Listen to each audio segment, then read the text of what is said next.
Hallelujah.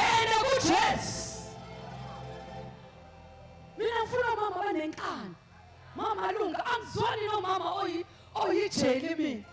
Yabona ijeli into enyekezayo. Fana umuntu wesifazane noma usathane yabuka athi ngizomqala ngaphi lo muntu.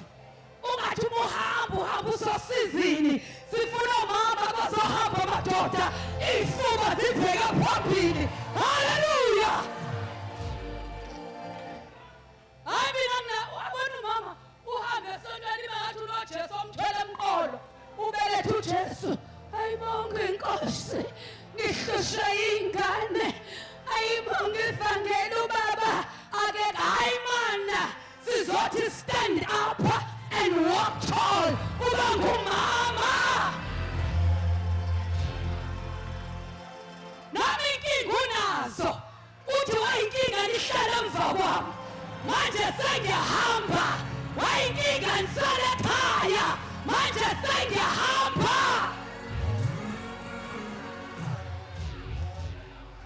Hlangana nawe edrobheni ayibonge inkosi. Ayibonge mama. Kanti wena uNkulunkulu wakho uthi usipha amandla okunqoba konke. Aphila amandla wanikiwe. Ayibonge msebenzi. Senibona mama phumula. And then sonke bafethu sinenkinga. Hayibo mama. Sonke sinenkinga. Ayibonge. Kusho ukuthi njengilinyazwe ingane. Hayibo hlanganaphi. Ngane kulimazayo engakulimazi. Siyahamba siyaphambili. Sithwele imivimbo kaKristu owasifela. Ngathi udla amaphilisi eBP ngenxa yokuthi ulinyazwe ingane. Kanti ubani umkhonzayo? Wabazalwane umama ozazi ukuthi ubani. Uvuka bekukho inkinga kwakhe izolo. Eksena egumbini lokuthandaza. Athi baba sengilethe inkinga. Ngoba manje sengiyaphuma. Uthi ungena emgaqweni ugqoke kahle. Abantu bangayibona inkinga kodwa babona unkosikazi. Ogcwele amandla, ogcwele uNkulunkulu. Unkosikazi ogcwele amandla kaloku exoxa zonke iy'ndaba. Wena njalo uqhamuka uxoxa indaba. Hayibo bafethu, uxoxela omunye umuntu indaba lo muntu omxoxela nenkinga yakhe. Akwena wedwa nenkinga sorry. Siqole sixoxa umuntu omxoxela indaba zakho nguJesu. Yingoba kaloku sizoyikhuluma. Ngoba thina sithunywe ukuthi sixoxe indaba zakho ungalimali. Uma ngixoxela omunye vele uxoxela umuntu orongo. Cha. Ake ngimphitiphi ke namhlanje bomama. Uma uxoxela omunye umama indaba yakho. Ngoba vele angithi lento ithi like churches repel each other. Unlike churches attract each other. So the moment uzongixoxela indaba yakho mfundisi uMaphumulo vele nami ziyangishisa. Ngoba manje ufika nami ngilimele. Ndineyindaba ngisayophungula zakho ngoba vele nami nginazo.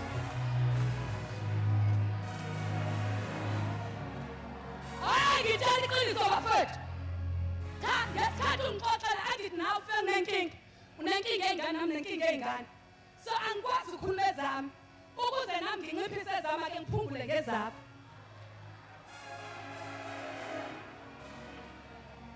Waqoqela indaba ngumuntu athi ungayixoxi kodwa uyibone suxoxiwe. Yini okwazi uyixoxa ngoba vele la ngaphakathi nawe ugcwele.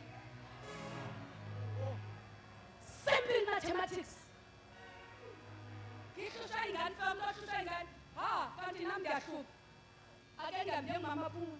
Hey kwaze kwakuphi ake sikhulekise futhi thina bomama bangamakhola ade sikhathi bangamaqeli maqalizini. Ake sikhulekise mama Phumulo. Angithi manje ufuna center of attraction. Ngoba manje uqala wakhuluma ngomkhuleko. Ngeke umzuma mama first hayi bakunenkinga umuntu okholayo ukudonsa nalento yaziyo. Ake sikhulekise mama Phumulo. Angithi ma intercessor yakwazi ukuthi vele khuleka. So is center of entry umkhuleko. After is center of entry uzoxoxa indaba. Ake sikhulekise mama Phumulo. How yini? Usuqalile nje udaba. Ngizwa kuthiwa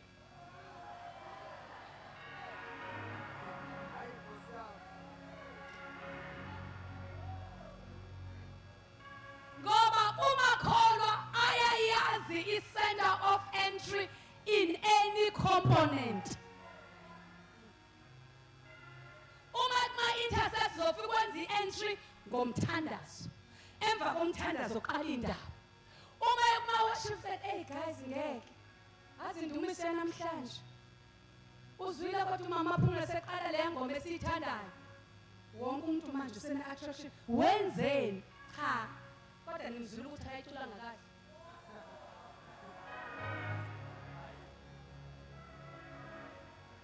Webo mama ake siphumeni kwizinto ezingasidingi. Let us read the word of God. Ake shani mangcwele izandla. Ngicela ushese nisuke la angazi mangcwele.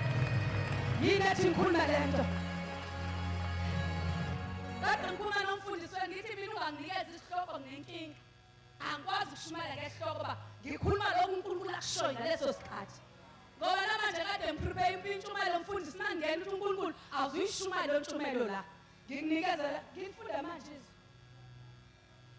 Ngitshela iqiniso ngithi. Leli uNkulunkulu bengiprepare ukuthi wo akulonela la. Ngicela sifunde. Cela ukubingelele man of God. Fundisi umalunga ngimbiza umpostolo nomama omuhle ngicela shaye izandla. Cha bafethu. Cha muhle umama mfundisi wenu. Hayi muhle muhle.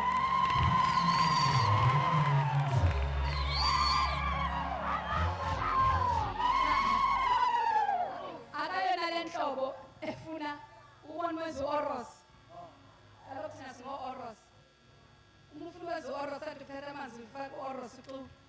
Akayona le nhlobo nje edinga oros. Ngiyazi into edinga oros into njani. Abantu nafanele fasiqala siphopothe umixe amanzi umixe. Hayi ashayela ukuthi akayona i-oros. Hayi muhle umama lekhaya umuhle madam. Nama dimples wakho umuhle. Kodwa ungathuka isimanga ukuthi njengoba ngithi muhle khona bakubona umumbi.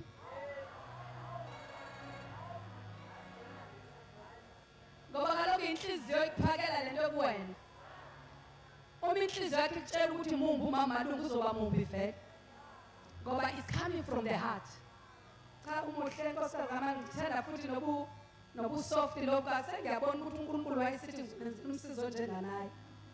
Imambane la ngale kwamakhelwane wakho yayibona yakhwishiza iyashesha wasebona uNkulunkulu ukuthi manje angenze njengemambane le yakwami yabona ukubona ngithi ucela nishaye izandla ubone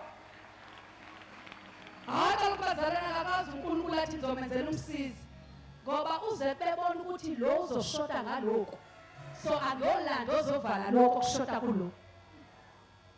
Wena komuntu omusha safuna umuntu ukuthi ngifuna nje ostay couple ethi masiqhamuka ngibe mude siba bafushane sebafushane sithi basiqhamuka basibone hayi ayikho lento kubude nobuqhaphula uNkulunkulu wathi ngizomenzela umsizo njengaye uyabone lokuthi khona oshodayo abeseyolanda lo bazokufaka kulo asuse lo azokufaka kulo.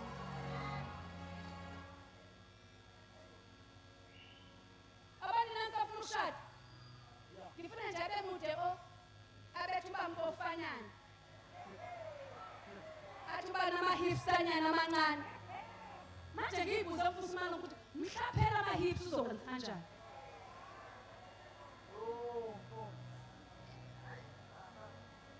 No, I don't have a problem for you to have ama-hips. Kodwa mayingabi yikho yakho leyo. Yiba nakho ukuthi ngifuna umuntu owesaba uNkulunkulu. Ngoba lithi izwi kaNkulunkulu ukumesaba uJehova.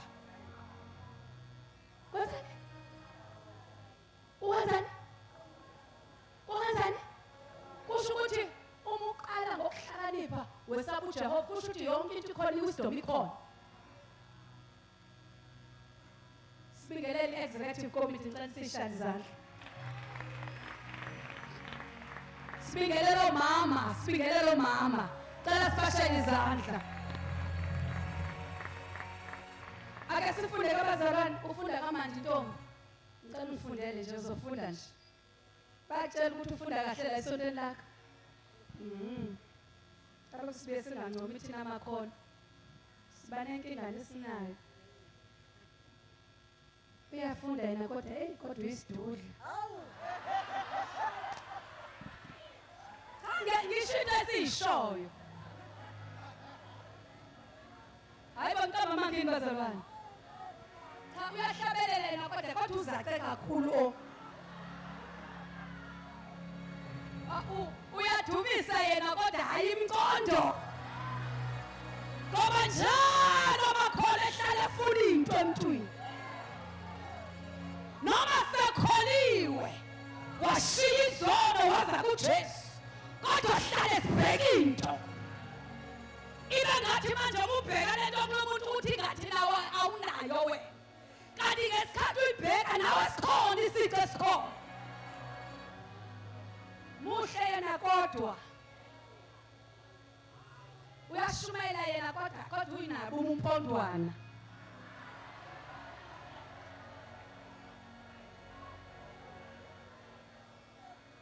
Ngikhuluma into esishoyo. Ngiqama mangini bazalwane. Bazalwane ugqoke kahle yena kodwa bekufanele ukuthi la nto ayifake imamfundisi ifake efront uhlushwa yini? Ukuthi uyifake eceleni uyifake emuva uhlushwa yini? Wena yakho uyifake kephi? Lapho khuluma umuntu ongafakanga lutho. Nawe kuzo bazalwane lento ifana lento bomama ukuthi uzixake ngomuntu ongekho ku level yakho. Ake ngikhulume lento. Azi kukhona abantu afana balele bese yawudlula because uma usumbuka ukuthi hayi man angikho ku level lograduation nalomuntu. Emsebenzini uklina ugraduation loklina umanager. Fanele uyibuke ukuthi khona izinto endingayiphendula khona ngeke ngiyiphendule bese ukuthi ubani lo ngiphendula kuyena. Khona manje ufuna ulalela udlule. Ngathi uzuxhabe ubuke ukuthi hayi kodwa simesha kuphi nogela. Cha really yini ehlanganisa mina naye because we're not in the same level. Nangomqondo kanikho in same level because once wa-adusha nomntwana umqondo kulewa level ugcina uphi-upper level nawe sekusaba umqondo wakhe. Khona izinto ofanele uyibuke nje ukuthi mina nalo ayihlangani. Nani kobomama labasandishada futhi abancane uloku ugoglisha ngizwe ukuthi baba uthandana ne-Asha uhlangana phi one-Asha wena?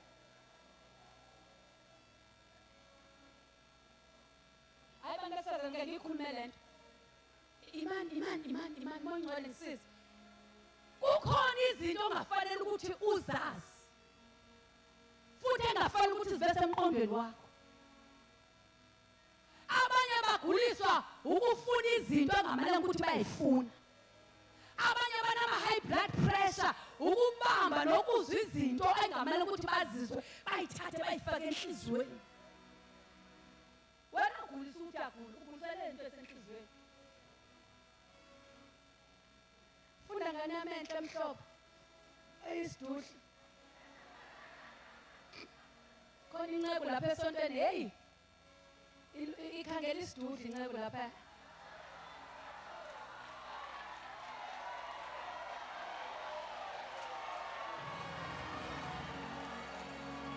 Hey adiuthanda umshado. Wow! Bazalwane ngicela usuka kule pulpit. Sibingelele ibandla likaKristu lonke ngicela sishaye izandla enkulu egameni likaJesu. Ngicela ukusuka la. Ake ngibonge nje nokuhleleka ngiyaqala mfundisi noma malunga. Ngikukho ndiyayiqala uyibona okhona nje longabe faith mission ayikho ekhona ematendeni nje. Nami anginayo bafethu cha anginayo. Ngicela ukwazi la nithathe khona. Nami ke siyiharisha lapha ngiyaqala. Ithengiwe. Ithengiwe.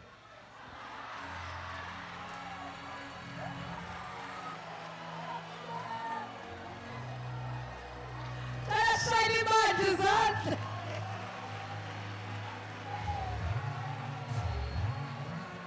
I need Zima. Nithegile. Yena ekhaya.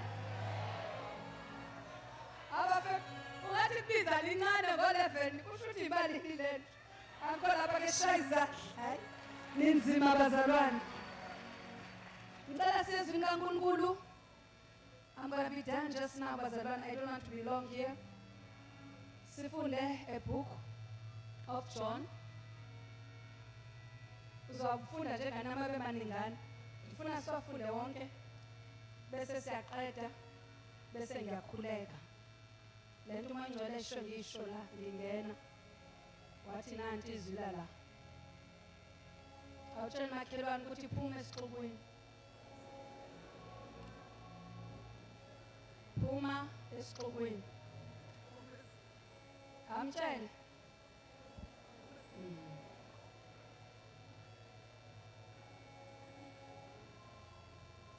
John, soqala sifunde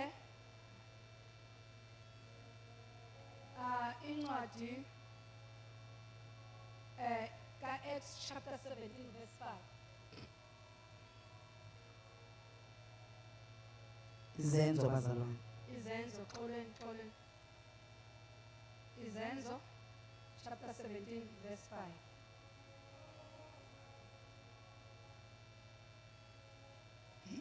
Unda makoti.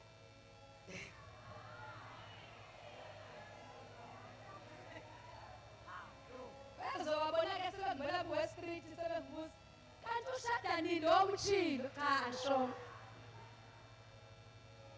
Kepha abaJuda benomhawu bathatha kumabhukudwane abalisa abathile ababi besusa isiyaluyalu phakathi kwabantu baxokozelisa umuzi bahlasela indlu kaJasoni. Verse 5 only. Awuphinde futhi. Kepha abaJuda benomhawu bathatha kumabhukudwane abalisa abathile ababi besusa isiyaluyalu phakathi kwabantu baxokozelisa umuzi bahlasela indlu kaJasoni befuna ukubaphakela kubantu. Acts 21 verse 34. Izenzo 21 verse 34.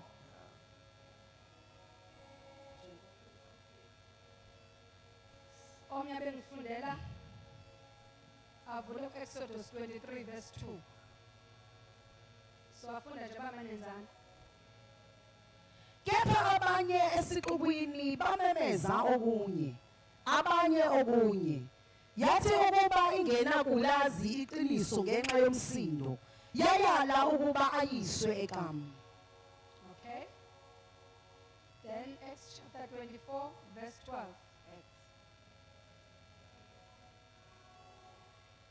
Abangifumananga ngiphikisana namuntu nakuba ngivusa isiphithiphithi esixukwini nasethempelini nasemasinagogeni nasemizini. Luke chapter 9 verse 38. Luke chapter 9 verse 38. Niyazwa lonke le ndaba inesixuku phakathi. Bheka indodana yasesixukwini yamemeza yathi, Mfundisi, ngiyakunxusa ukuba ubheke indodana yami ngokuba yiyo yodwa kimi. Matthew chapter 9 verse 23. Nijwayele nje ukufunda izwi bazalwane. uJesu esefikile endlini yomphathi ebona khona ababethi bemitshingo nesixuku esixokozelayo. Mark chapter 2 verse 4. Niyasizwa isixuku? Ngifuna uyibamba. Mark chapter 2 verse 4. Bengenakusondela kuye ngenxa yesixuku baqaqa uphahla lapho baqaqa uphahla lapho ekhona bathi sebebhobozile behlisa uhlaka alelo kulo ofe uhlangothi. Mark chapter 3 verse 9. Wayeseyala abafundi bakhe ukuba isikebhe simlindele ngenxa yesixuku sabantu. Hayibo. Awuphinde futhi. Wayeseyala abafundi bakhe ukuba isikebhe simlindele ngenxa yesixuku sabantu. Ngicela ukhuleke. Liphilile uNkulunkulu wethu ongcwele, linguwe linamandla linamandla. uNkulunkulu wethu onamandla lithi izwi lakho linjengemvula eyehla phezulu ezulwini yehlele emhlabeni ebesiyahlumisa uNkulunkulu wethu onamandla kanjalo malehle inhlizweni zethu ebeseliyathelisa izithelo singagcini uNkulunkulu wethu ongcwele ngokuthelisa izithelo kepha kube izithelo abantu abazokwazi ukudla kuzo egameni lika Jesu waseNazaretha amen. Amen. Hallelujah bazalwane. Namhlanje sizokhuluma ngendaba ejule kabi. Kodwa ngifuna ngifundele iverse lokugcina Luke chapter 1 chapter 19 from verse 1 then we are done.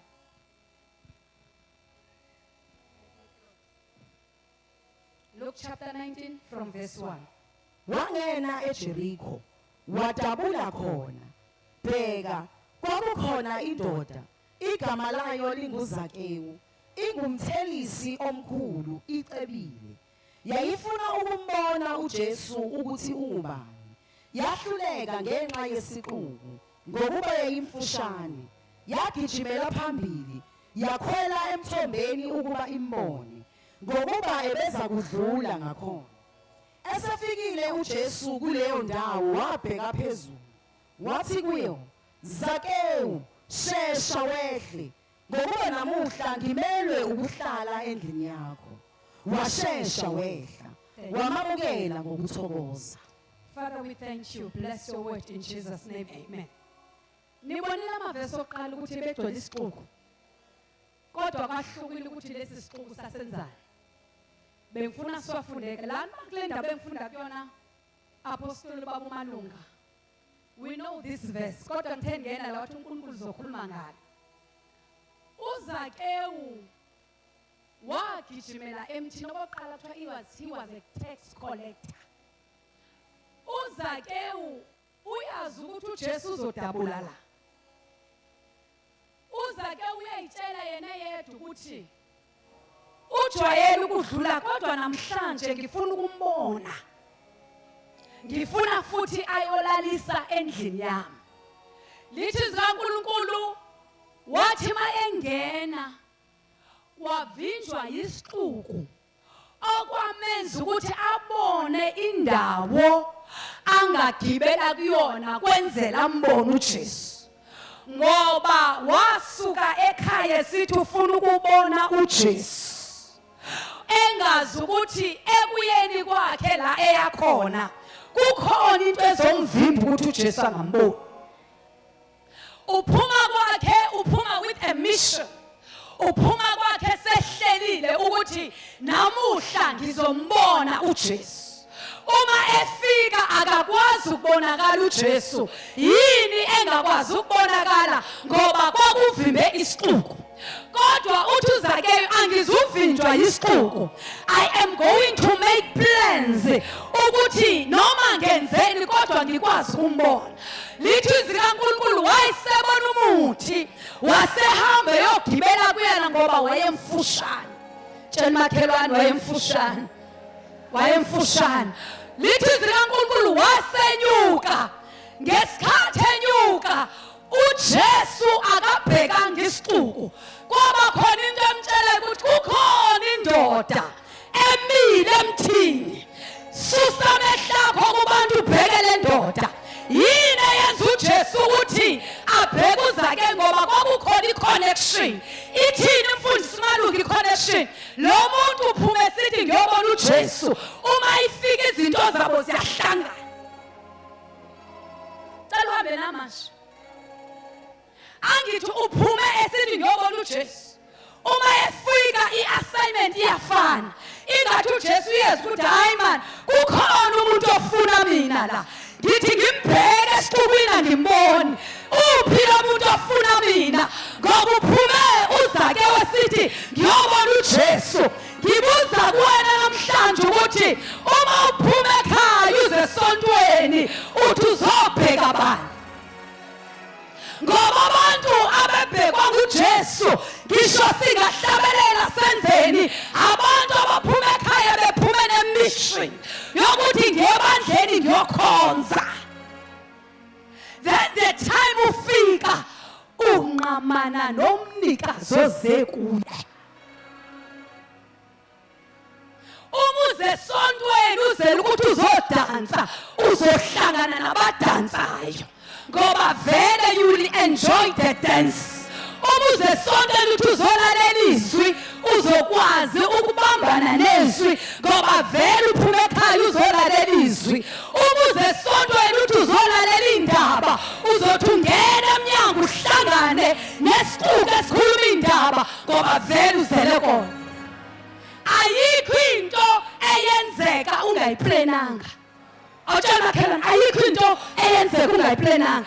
Lithi izwi likaNkulunkulu wathi mayiseqeda ke bomama, kuthi uJesu wabuka phezulu wathi namuhla ngizolalisa kwakho. Ngithi kuwena, zingaki izinto oyiluzile ngenxa yesixuku? How many things have you lost ngenxa yabantu abarongo ohlangene nabo? Ngizothi kuwena, there are times whereby you need to get out of the crowd and look for the place where you can climb. Usuke ebantwini uyimela wedwa kwenzela uJesu azokubona. Ngizothi kunina namhlanje, you've been in the crowd, ubona izinto zakho zingenzeki, hayi ngoba uJesu akabuzwa.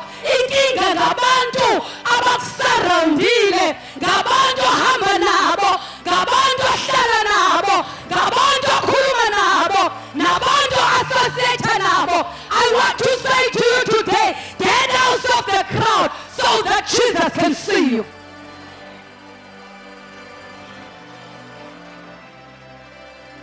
Umukhumbula kahle unkosikazi onomopho, kuthiwa waphuma kwakhe ezwile naye uJesu ukuthi uzodlula. Waphuma ne-assignment ukuthi ngiyolanda ukuphila. Amen bazalwane. Nonkosikazi akanakanga ukuthi abantu bangakanani. Ngiyacabanga ukuthi umfundisi uMalunga wayenuka ngoba igazi kuthiwa wayopha ubusuku nemini. Kodwa uthi angisenandaba nokunuka, angisenandaba negazi, kodwa ngizothubeleza ngize ngiyothatha the hem of his garment. Ngoba ungumama khona ikhathi lafanele uthubeleze khona, khona ikhathi lafanele ufinqe khona. Uthi angizuvinjwa ngabantu, angizuvinjwa iy'ngane, angizuvinjwa ngumndeni, angizuvinjwa ukuthi anginamali, kodwa ngiyaya kuJesu. Kuthiwa lesifazane uyafika, kuthiwa abefundi bakhe bathi, ufuna ngisuka ngoba njalo uma uyothola izinto zakho khona abantu abakuvimbayo. Waqaphela bazalwane, when your breakthrough is coming, there will be people around you who's going to disturb the plan of your breakthrough. Is either iy'ngane zakho, is either umndeni, is either kusemsebenzini. Kodwa ngizothi kuwe, noma usunuka wopha, kodwa thubeleza ungene esixukwini yobaba uJesu. Have you ever noticed ukuthi when your things are coming, there are people who always disturb you? Even in church, even in your family. Amen bazalwane.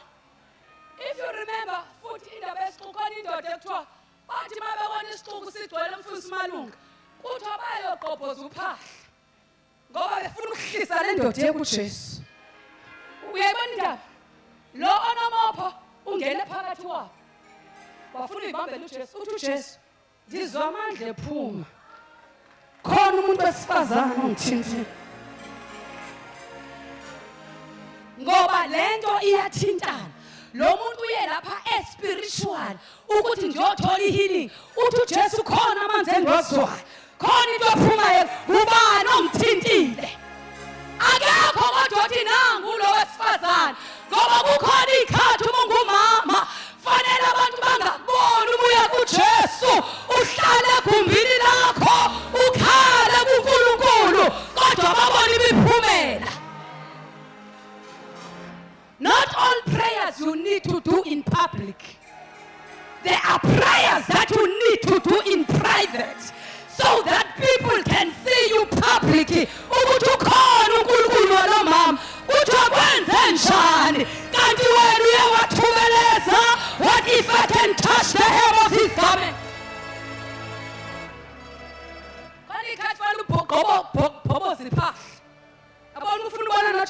mntana nani verse mhlawumbe cathi ngiqamba amanga ngicela ungifundele I think John chapter 12 verse 9 awuphinde verse 9 only. Ngakho isiqubu esikhulu sabaJuda sezwa ukuthi ulapho beza-ke kungengenxa kaJesu Nkosi yami kungengenxa kaJesu kuphela kepha nokuba babone uLazaro abemvusile kwabafileyo. Uyabona isiqubu ngazi ucabanga ukuthi sizosonda asizile kuJesu ngabana abanye behlezi la khona bathi asizile sizobheka iphasi ukuthi linjani sizobuka ukuthi kulonyaka benzeni kuthi ababengazile kuJesu bangena kodwa etempeleni hayi kodwa ungena kwaba akusho ukuthi baze kuJesu babezobheka uLazaro. Uyayibona le ndaba ukhona abantu ongacabanga ukuthi ubahlala eduze nawe uthi sonke sizothi bayede kanti hayi bazobheka uLazaro bafike. Don't think when you are in church lento uzoyenza naluseduze kwakho uzoyenza. Lithini verse ngana bangena siqoko Ko isiqubu esikhulu sabaJuda esikhulu futhi sibasikhulu isiqoko sezwa ukuthi ulapho yebo beza-ke kungengenxa kaJesu kuphela yeah kepha nokuba babone uLazaro abemvusile kwabafileyo. babezela indaba. Even in church there are people who come for news.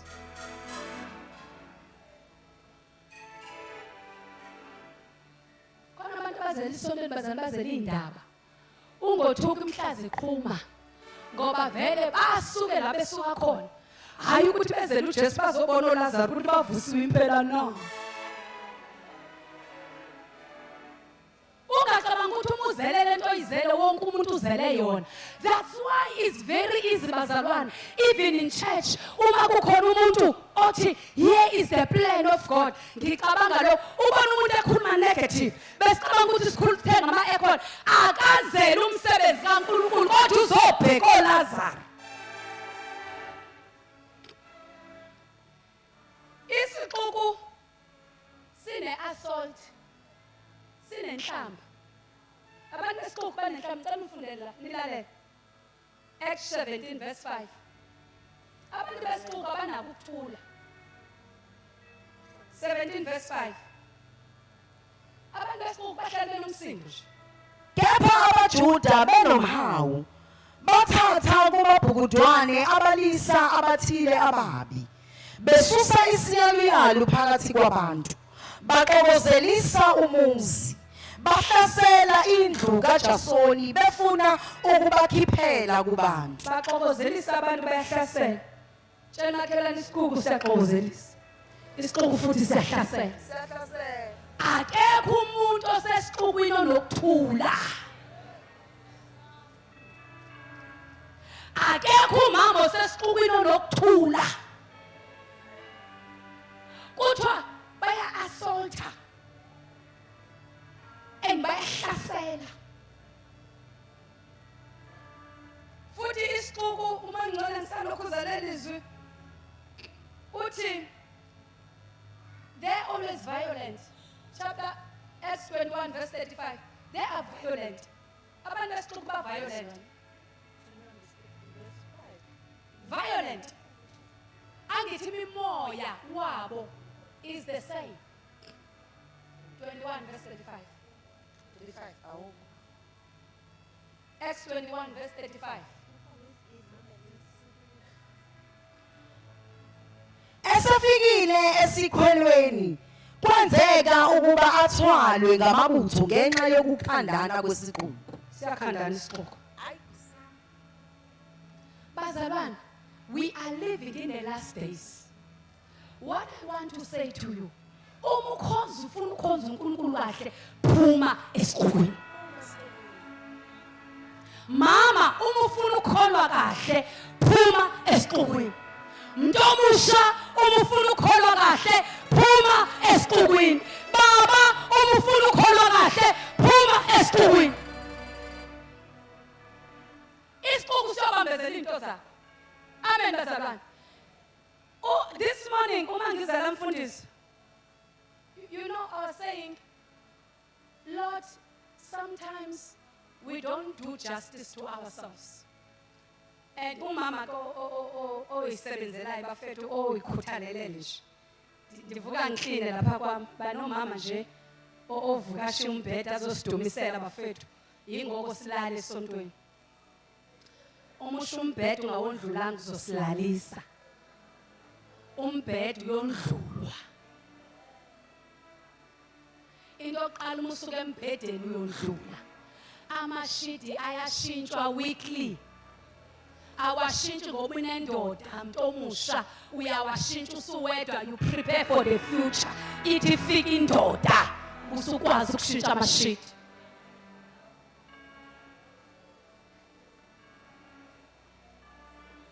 Awukwazi ufaka i-makeup ungodlulanga. Guys, uma uquleka la sikusa kwakho sokubeka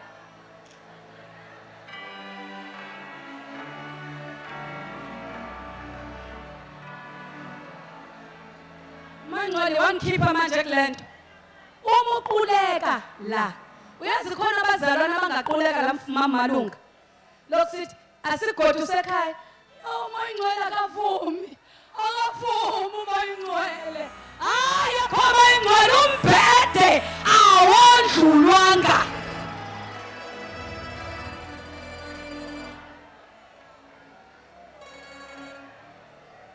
Nanguthi Mangcwele ngiqhubeka nalento. Ye cleanliness. Kodwa Nkosi uMangcwele uyahlupha. Bazalwane, umuntu wesifazana nje, amen, kukhona obaba la. Awuye ekitchen ungagezanga ubuso, ungagezanga izandla. Awuye ekitchen ngama night dresses. Kadulela ujuluka uyophakela abantu ngomjuluko.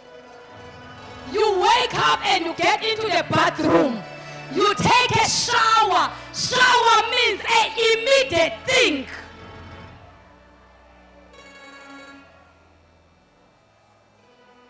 Awuye klaseni okuzamani ekitchen ungagezanga. Sizokudla kanjani lokudla uneyinkobe? Sizokudla kanjani lokudla amehlo agcwele yonke lento egreen? Uma usuqeda uhambe yo-iron weave kodwa izitsha ayigcwele usinki. Uzosidumisela uthi bayedeni. Bayedeni izitsha ayigcwele usinki. Ungcwele phumdaka endlini. No, bazalwane. And lezinto zenziwe kuthina abantu abakholwayo. Ufika emzini womzalwane, ikhethini ngathi lela tende iyalenga imdaka akaswenke.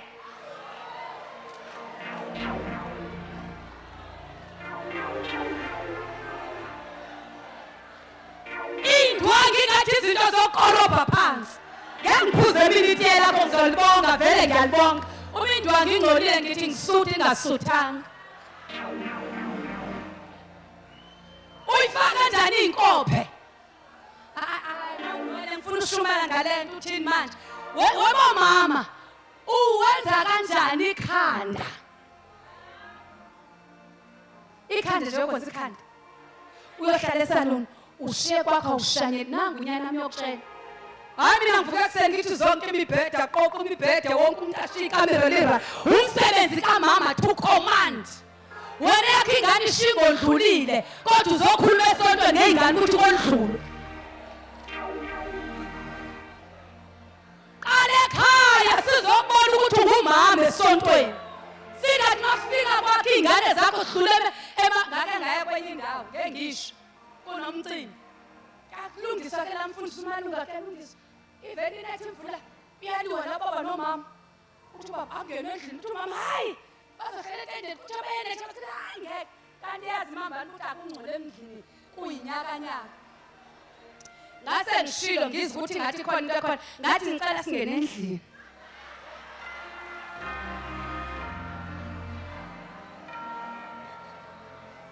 mina kuma uklini ngikubona ngetoilet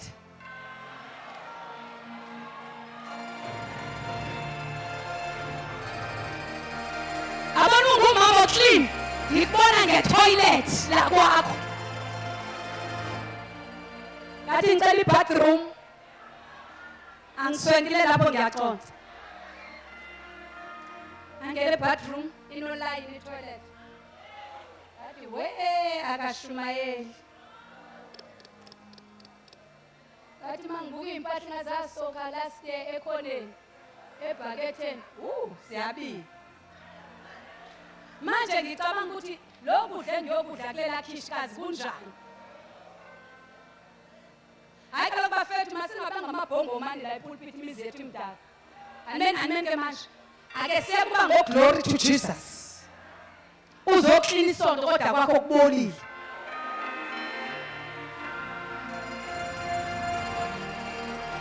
azaxobo nobaba kwakho waze wakhuthana esontweni kodwa kwakubolile.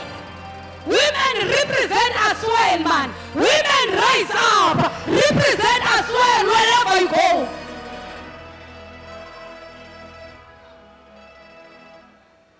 Umuntu omusha awuswele esontweni amakhala ongeziwe nguwena. Hayi bazane niyeke nento yokuba ngama-fake kwaKristu. Ngene etoilet liyageza itoilet daily. Ngoba kunamagciwane usiku lala womile uyi-intercessor landa barakoshinda balakashe usintu ugcwele uthandazani kubonile endlini lithi iBhayibheli uNkulunkulu uhlala endaweni engcwele ngcwele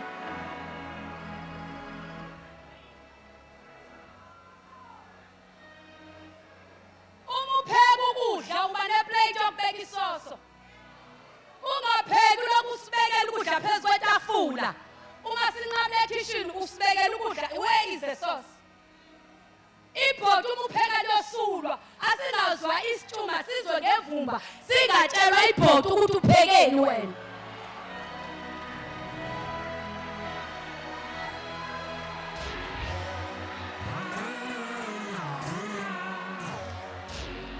No, cleanliness is next to close to godliness. Ake sikhulumele into komama bakholwayo. Ake si practice the word we preach. Mina bongivuka ngenza breakfast nangunyana nami. Ingane zoze bengamapharazoti emgaqweni ngoba upheki wena. Thandaza upheka uclean. Yahambisana.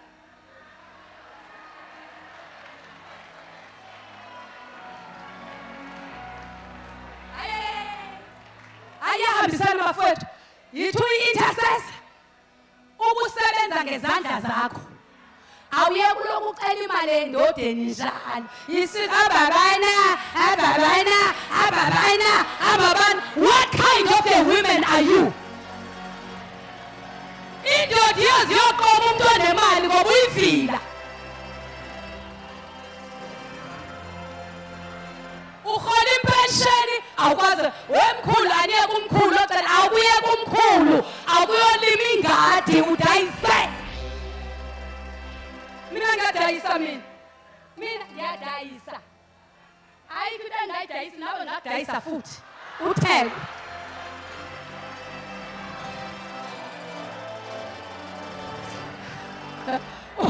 uyathi ubishop la ekhaya athi hey usuzodala mina izinto mazindala ngifuna imali yokushintsha kwami ngithanda laba sofe nabo ngifake kwi-status abanye abaningi nginike nibona ngithi bese ngithi ngine-auction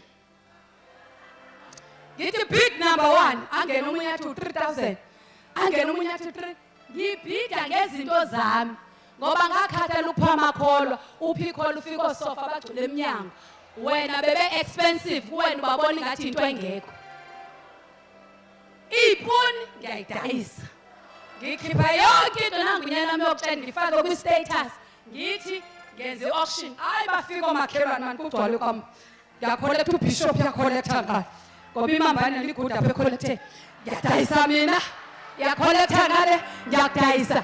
The last time I made imali ndayisa into zakwam ngenza u-33,000.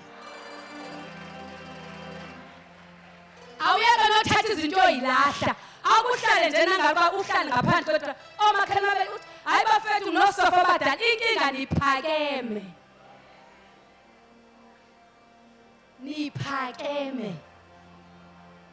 Azothini nje abantu mina kwadunusa lapha emgaqweni. Ave ngidunusa mntakama.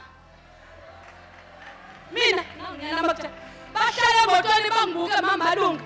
Ngithi yabona ke ngodunisa ngifuna amajazi ke manje. Akho noma maphumula ngithi asiye ntombi yekuma maphumula. Asingene emdibeni. Ngenzelani? Ngenzela ungabangela ubishop istress ngimfuna izinto imali ingekho. Uma khona into ka 10 rand akingani. Angithi vele lezi zinto bafeze zaphesheya by the way. Lezi semgaqweni. Azile quality. Mina into engigqoka la yabona le ndwangu 10 rand lo. Lo imitha nayi 10 rand 20 rand angimhlanga yini. Nifuna ama label ingathi ulabeliwe.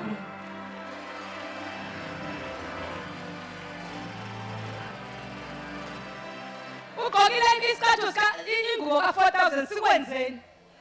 Yini ungathatha i-design yothenga indwangu eship nibangela obaba i-stress nomama i-stress. Bantu amasha ke niyeke izinto ningenamali. Ubone ku-TikTok nalo TikTok futhi elihlala kuyona nikhona. Wona uniphambanisayo. Ubuka yonke into lapha ku-TikTok ine aku-affordwa kodwa ufuna izinto zakwa-TikTok. Thina sikhulele emjondolo uhamba ngeenyawo. Yonela yinto uNkulunkulu akuphe yona up until he raises you.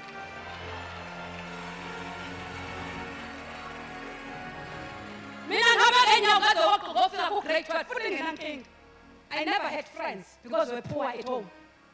Yingokubona ngiswenga futhi sezoswenga ngoba ngiswenga isikhathi lezi angazange iswenga. Unenkinga anginankinga nawe.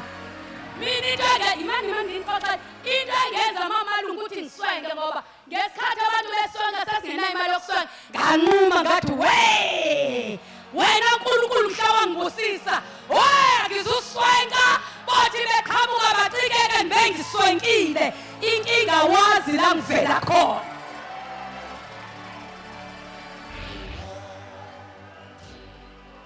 Icathulo mina angigqoke ivuleke phambili inyawo zami zimbi ngahamba kakhulu ngeenyawo. Yakungone futhi zimbi ngoba sasihamba ngeenyawo ngayitshela ngine walk in mntanami angigqoki. Ngiyaqoka ngoba ngibuyisa isikhathi esasihlupheka ngaso. Cela sime ngeenyawo.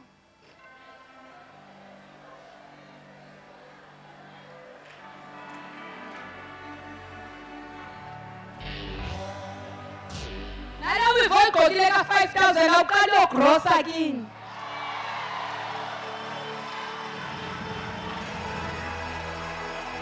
Alogrosa usifakele iwig ka 5,000. Awuyothenga amawindi awuyopenda kini. Nale ngubo ka 6,000 asiyidingi. Awuyokwakha ikhaya womama, awuyokwakha ikhaya yomuntu omusha.